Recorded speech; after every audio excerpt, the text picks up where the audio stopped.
So, Miles, today we're talking about discipline Mm. and the short-term gains that people are chasing. And you said some interesting things about it. So, I want to invite you to share your thoughts about this short-term gains, distraction in discipline. Okay, well, short-term gains. I see a lot of people going for the short-term gains, the fizzy drink or the junk food, or just going home and just doing nothing, or not going to the gym today. Oh, I'm too tired for that. I'm gonna go to sleep. I see this a lot everywhere. Everywhere I see it. Um, so I try to understand why those people choose those decisions. Maybe it's just because out of habit over time, and that's what they're used to. Maybe they're scared to take the jump and do something like that. Maybe they don't see it as actually beneficial not eating the junk food. Why would I not eat it? Let me just get the enjoyment from this now instead of what if I eat salad? I'm not going to enjoy myself. Maybe enjoyment is the top of the list for them. Mhm. Maybe. So I think to really we can sit and talk about short-term gains, long-term gains. There's millions of videos about this, I'm sure. But I think to make an actual change, I think we need to change people's priorities and take that instead of having that top on the list being enjoyment or gratification or anything like that, approval from other people, anything, whatever it may be, instead of that being the top, it needs to be their health, their well-being, their Mhm. long term, their future, how they feel inside really when they go to bed at night. How do you feel? Are you proud of what you did today? Changing that would then change the whole world. Like if people could really understand that, take that priority to the top, I feel then these habits will change because why do people eat McDonald's? Everyone knows McDonald's is bad for you. Everyone knows it. Coke is bad for you. Coca-Cola is bad. People still choose it. Why? Because they feel good when they eat it. They know they're going to feel bad afterwards, but all of that is put to the back for the enjoyment of the time. So it's changing that internal conversation with yourself and saying, nah, I'm going to do this and this is going to be better for me. Don't think, oh, but I'm not going to see any results. I'm going to go to the gym and, I'm not going to see any results in a week. What's the point? 6 months, maybe. It's too long. I'm too big. It's been too long. I haven't done it. I can't change now. Get rid of those limiting beliefs. Why? You can change, and all of that will change as soon as you make the first step. I've noticed recently. I've been slacking in the gym. Haven't really been eating the right food. I've sort of just let that loose for these weeks, but I've been observing. I've been watching it, and when I've not been to the gym 3 days, 4 days, whatever it may be, I'm thinking, oh, yeah, I'll come home the next day. Oh, I just want to go to bed. I just want to go to bed. Like you get in a habit like that. I'm grateful that I've had the point of my life where I've trained daily. I've gotten the best shape of my life. I've fought as well.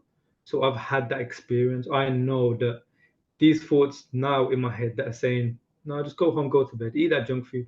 I know that they're out of just repetition and they're the sort of additives from the food. They're the enjoyment of the laziness of not going to the gym. I know that. So I see it as a facade. And I know that when I go to the gym, I'm going to feel so much better. When I eat healthy, I'm going to feel so much better. I know that's the best thing for me. So I'm grateful to have that. But some people, they haven't had that. So they see these sort of things looking at them saying, no, don't go today. Eat that junk food. And that's all there is because there's nothing else to them. They haven't had the time of being healthy for months and really fit and they feel how good they feel then they haven't had that contrast. So all they see is this one side, then that's what's real to them. So they just carry on. Because who knows in this unknown on this side, who knows what's going to happen? They might not even feel good. They will. They don't know that. So they don't take the risk. And that's what I want people to understand that when you take the leap and you go and you do it, first few days it's going to be hard. First week is going to be hard. You're going to get used to it. Same way you're used to eating the junk food and going home or watching Netflix or whatever it may be, going out, drinking alcohol. Same way you're used to that, you can be used to this. And this is going to bring you long lasting, fulfilling feeling and you're going to feel good, much better than when you go for this short term impulse out of habit. I wanted people to know there's a light to the dark side. There's both sides. You can feel good this way as well, and it's much more fulfilling and it lasts much longer. I think it's important for people to know that. Thank you, thank you. And I think that's very helpful. I think it's very helpful for people out there who are struggling with discipline. And yes, some people have kind of like a punishment association with the Yeah, words like discipline. yeah, I'm going to be disciplined. I have to be disciplined. Uh, there's nothing attractive about this word discipline. However, I beg to differ in that. Um, and to make discipline a more attractive word, mhm, I think what what helps is, as you said yourself, it's difficult when you're younger, and not even only when you're younger, but it's just difficult if you've not seen or experienced the long-term gain of mhm, sticking with a discipline. yeah, So here's me going out there saying it's been proven by all the same people who we all admire, who we all find inspirational, mhm, um, and they've all left us a blueprint, and they all keep saying the same thing: yeah, do your thing, do it daily, leave this because you're gonna end up being healthier, wealthier, mhm, feeling better, fitter, all of those incredible benefits. It took me a while. When I was in my 20s, I cared a lot about how the muscles and everything looked. yeah, You know? yeah, So I go to the gym and I want to shape my body because go out there and I want to look good. mm, Again, boxing changed that for me because I always wanted to get to weigh 80 kilograms, right? Because I yeah. was a skinny kid. Yeah, How many kilograms? 80 kilograms. Oh, hey, oh, yeah, yeah, yeah. I always wanted to weigh 80 kilograms because I thought that is the goal to reach, right? And when Mm, I'm 80 kilograms, all those muscles, and I'm going to look a certain way. And I got to that stage where I was weighing 80 kilograms. I was like, yes, look at me. And then I started boxing, and boxing taught me a lesson mm, that all of those muscles, they can yeah, look pretty, but if you do not know how to use them and utilize them, they're pretty for no reason. they're weighing you down. They're weighing you down as well, you know? And what the beautiful gift that I got from it is that I just started to look at exercise differently. Mm, I started to look at exercise not as a aesthetic thing, but as a functional thing. yeah, yeah. Does this training allow me to do? It allows me to do this sport that I love, right? And in a very short time, I went from 80 kilos to 72 kilograms. Um, Mm, and I felt stronger, faster, and more able, mm-hmm, you know, from I looked a certain way to I feel and I can do certain things. yeah. Um, and then as I started to work on my life purpose, and going through certain exercises, it's all related to my coaching. Mm, And one of the exercises that I do with my clients, but also with myself, is a rocking chair test, looking at myself 30, 40 years from today. Um, mm, and when I started to introduce that, I looked at myself, okay, so what kind of grandfather do I want to be? What kind of father do okay. I want to be? So first of all, it was what kind of father, but then also what kind of grandfather. Mm, Don't want to be that grandfather who is around his grandchildren and they have to be careful with me because yeah. I might fall over or I can't climb or I can't do this. Uh, Mm, and with my daughter, it was very simple. Like I want to be able to train with her. Simple. yeah. Right? But that longer term goal, that has shifted everything for me. Yeah. Yeah. And the nice thing about it is like as I work towards that long-term goal or long-term objective, the bonus of it is I feel fitter because I am training towards being a grandfather who is still agile and strong enough to Mm. play with little ones. Mm. But on that journey, it means that I need to be fit all the time because I need to be Yes. fit in the next 20 years, maybe. I need to be in a fit shape. So Hmm. that creates a certain lifestyle.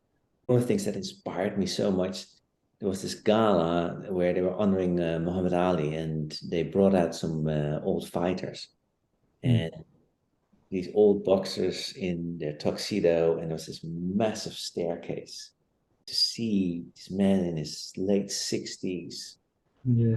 hopping down the stairs as if he's 80 years old, ready to still go in the ring.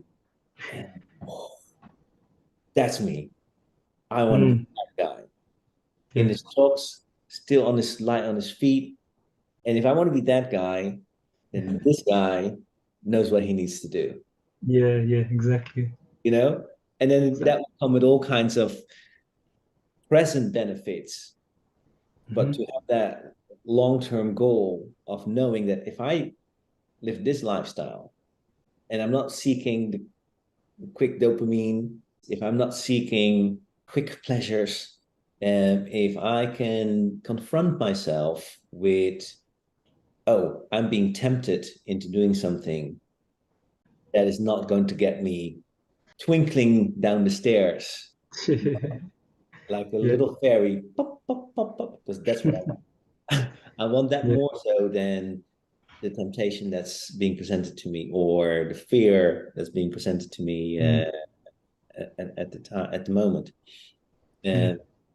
And if I can add a, a little coaching gift, I've just done this with one of my clients in terms of discipline, um, to introduce a question. So whenever you walk towards a cupboard or a snack, ask yourself a question. Question could be, am I really hungry? Do I need Mm. this? Is this going to make me fitter, healthier, stronger? You know, Hmm. when you confront yourself with a significant question, you're confronting yourself and you're supporting yourself Yeah. from that quick distraction. Because sometimes, or most of the time, we're eating because either we're bored, we're looking for distraction, uh, Yeah. or we don't want to deal with something. Hmm. I don't want to deal with this. I'm going to numb myself with something that is going to put sugar in my body, so my mind switches Yeah. off this thing that I need to deal with. Right? Yeah. Definitely. That's how it is. Um, I like how you said then it's tempting you because that's what it is. It's tempting. It's saying, yeah, come over here, come eat this, when there's no benefit. And I like to remember that there's balance in this world. I feel yin and yang. There's order. So when you're getting that nice, tasty snack, don't think it's for nothing, for free. You're not just eating it and then there you go. You find it adds up, and then over time you're gonna see next week, the week after, a month after, whatever it may be, you're gonna see the effects of you eating that snack. It's not for free, and I feel people sometimes can just keep eating it and think it's nothing. Um, but yeah, it tempts you over, and that is the effects. There is negative effects. I think I've realized recently that like sugar is nothing. Like this refined sugar is nothing. Like it's give when I eat that cake, it's giving me no nutritional value. It's just sugar. So it's just a dopamine hit. It's just basically a drug. So you're eating it, there's nothing to it, like for no reason. So it's only for the hit. And that's when I started to realize that. I've started to think, wait, so I'm eating this for what? I don't need it. And then you start to understand. So it's a good thing to implement, realizing that. Yeah, I and like, not to be a nun or a martyr, where you go to a birthday, there's a birthday cake, or you know what? I used to have this where I had a sugar sundae. yeah, It's the weekend. I'm gonna have a cake or I'm gonna have a chocolate bar. but then during the week, Nothing. Yeah. you know, um, as you said yourself, right? There's the fine balance of, Mm. I'm not saying discipline and don't have anything, Yeah. but find a lifestyle where if you're going to have alcohol, um, let that be a Saturday evening thing, maybe, you know, Hmm. and then especially in where we live in England, um, put a limit on it before you leave the house. Yeah. I'm gonna have two, and that's it, Yeah. That's it. right? Not because you didn't drink the whole week. Now you need to have 12, Hmm. because that's an expensive bill that you have to pay. And I'm not talking about the Yeah. money. I'm talking about your kidneys and your liver. Because yeah, you can drink once a week and you can kill yourself in one evening. Yeah. No. 100%. 100%. Yeah. This is that fine line of balance. And yeah, I feel you got to remember the price you're paying when you do anything. Remember, there's going to be a opposite effect. Yeah, So equal reaction, and that's absolutely. it. I like Yeah, what you said. Sorry about you said you was 80 kg, you got to 72. That I'm 80 kg right now, and I think when I go, I'm planning to go back to boxing. I know when I go, I'm gonna be 72 kg again. I know the weight just when you box, the weight just pours off you, don't it does. doesn't It it? does because it's a lifestyle. When you start training that again, Mhm. it's a lifestyle, and do it for something. I mean, that's if I would leave our listeners with one thing: do it for a reason, do it for something, Mhm. you know, Yeah, being it the father you want to be, the grandfather you want to be, being it a competition, whatever, but um, give it some substance. The greater the motivation, the easier it is to fight the temptations. yeah, Yeah, yeah. Definitely. If you got that solid goal you in your heart, like you did, it'd yeah, be much easier, much easier. absolutely. Thank you Yeah. again, Miles. Thank you again. No, Great, you're welcome. great to You're talk. welcome.